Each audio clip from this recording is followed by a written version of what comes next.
మనం ఏం చేస్తాం? 9 గంటలకు బస్సు అంటే 6ంటికి లెగుస్తావు, సిద్ధపడతావు, బ్యాగ్ను సిద్ధపరుచుకుంటావు, కావాల్సినవి అన్ని పెట్టుకుంటావు.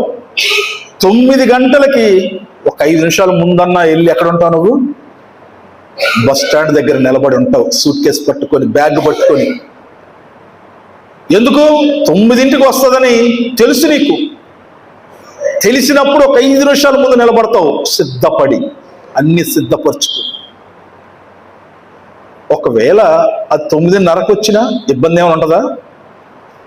నీకు నమ్మకం ఉంటే, తప్పనిసరిగా వస్తాది అని నమ్మకం ఉంటే, ఇంకో గంటన్నా కూడా నిరీక్షిస్తావు నువ్వు. మరి నా ప్రభు వస్తాడనే నమ్మకం మీకుందా? మన ప్రభు 2వ రాకడలో మనల్ని తీసుకువెళ్ళడానికి వస్తాడనే నమ్మకం ఉందా? ఉంది అంటే ఏం చెయ్యాలి? సిద్ధపడాలి. అది వచ్చినప్పుడు చూద్దాములే అనుకుంటే ఆయన రావడము, వెళ్ళిపోవడము రెప్పపాటు కాలంలో జరిగిపోయింది. నా ప్రియ సహోదరి సోదరుడు జ్ఞాపకం చేసుకుని, ఆయన వచ్చినప్పుడు ఏం పిలుస్తాడు చూడండి. ప్రకటనా గ్రంథము 22వ అధ్యాయము చివరి పేజీ 17వ వచనం. ప్రకటనా గ్రంథము 22వ అధ్యాయము 17వ వచనం.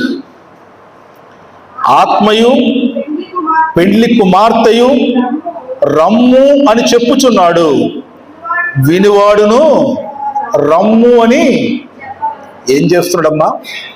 యేసయ్య మధ్యాకాశానికి వచ్చి ఆత్మ, పరిశుద్ధాత్మ, పెళ్లి కుమార్తె, నా ప్రియురాల వచ్చేయ్ అని పిలుస్తాడట. వచ్చేయ్ అని పిలిస్తే అక్కడ రాయబడిన మాట్లాడు తెలుసా? విన్నవాడు. ఎవడు వాడు? ఆ వినేది ఎవరు? గుర్తుంచుకో, నీవు నేను. అంతే తప్ప పిలిచిన తర్వాత అయ్యగారి ఫోన్ చేసి, అయ్యగారు యేసయ్యనా, ఆయననే పిలిచాడు అని అడిగేంత సమయం నీకు? లేకపోతే మీ ఇంట్లో మీ ఆయనకి ఫోన్ చేసి, ఇలా మీ ఆయన్ని అడిగి, అమ్మ ఏమండి నీకు వినపడిందా, యేసయ్యే పిలిచాడా? ఆ సమయము ఎంతసేపట్లో జరుగుతుందట? నిమిషానికి 3-4 సార్లు కొట్టుకుంటుంది దాని రెప్ప. ఇంత సమయంలోనే ఆయన పిలిచాడు. అది యేసయ్య స్వరం అని గుర్తించి విన్నవాడు ఏం చెప్పాలట? ప్రభువా వచ్చి తీసుకెళ్ళయ్యా అనాలట.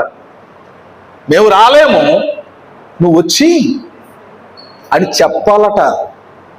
అంటే